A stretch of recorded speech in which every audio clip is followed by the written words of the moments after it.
Hey guys, today I have kind of a neat bike. This is a Reproduction Schwinn Super 7 or Classic 7, I think is the name of it. It's a 26-inch balloon tire type of bike. It comes with the original Reproduction looking Schwinn Typhoon cord tires with that kind of tight brick pattern.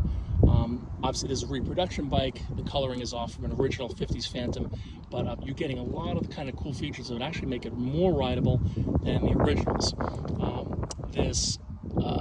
The headlight's pretty close to original. Again, it's not exactly the same components, and again, a different switch, obviously. You still get a front springer. There's no lock for the front, which, again, I don't really care too much about because I do ride on my bikes.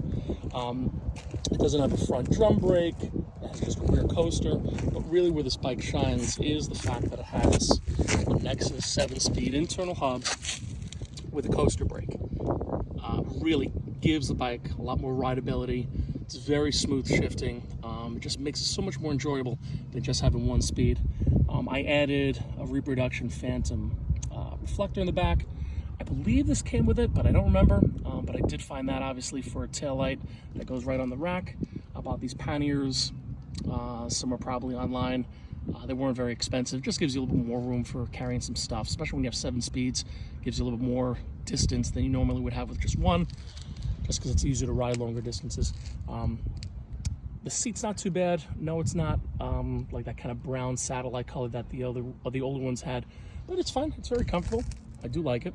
The horn button does work. It is Reproduction. You know, from top to bottom, this is the way they came. I changed the grips out. The rubber ones are okay, but you know, I like these that had a little bit more indexing on it. Really smooth riding bike. And now what I did was, it didn't come with these decals. These are Reproduction decals, water transfer type. I took some of the decals off and then I put these on. I added the white kind of highlights to bring out some of the contours and features of the stamped chain guard. Again, you know, I would never claim to make this, you know, a Phantom. The frame coloring is off, and you know, there's a lot of differences. No front drum brake, etc. But man, this thing really rides really nice, considering it's, you know, a fraction of the price.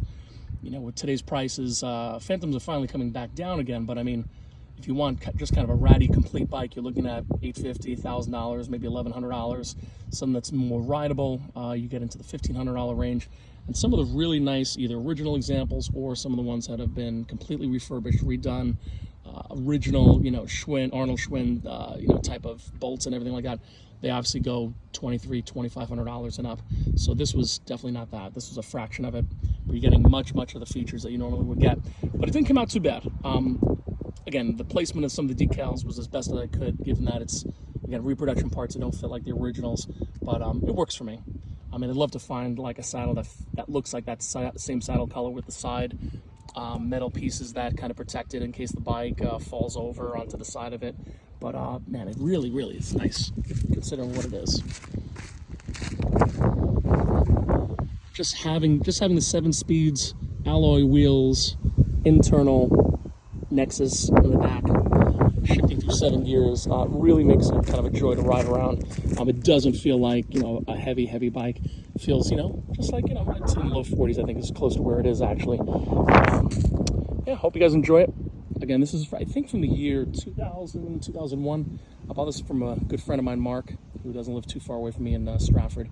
And he kind of missed selling this, and it's just a fun bike. Even if you don't like Phantoms or Schwinns or balloon tires, you could take this wheel set and put it on any bicycle from the 40s or 50s with that standard spacing in the back, and really add a lot of rideability to it. There's some people just hold on to these, they hang them up on walls, they collect them, they enjoy them, and some ride them. And this is definitely a bike that's worth riding, and not like kind of just staring at it in a nice officer man cave. It's definitely got a lot of capabilities and a lot of nice details.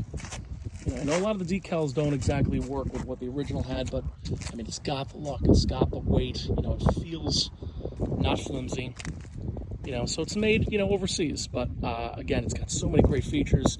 And again, if it wasn't for bikes like this, guys that enjoy collecting bikes and the hobby and stuff like that, we'd be priced out of it, because again, some of this stuff is getting harder and harder to find. And of course, parts, you know, even if I want to put a front drum in this, I mean, it's hundreds of dollars just to find one, then I have to lace it up, etc. So this is a They believe they call it a Super Cruiser 7 or Cruiser 7 Classic, something like that.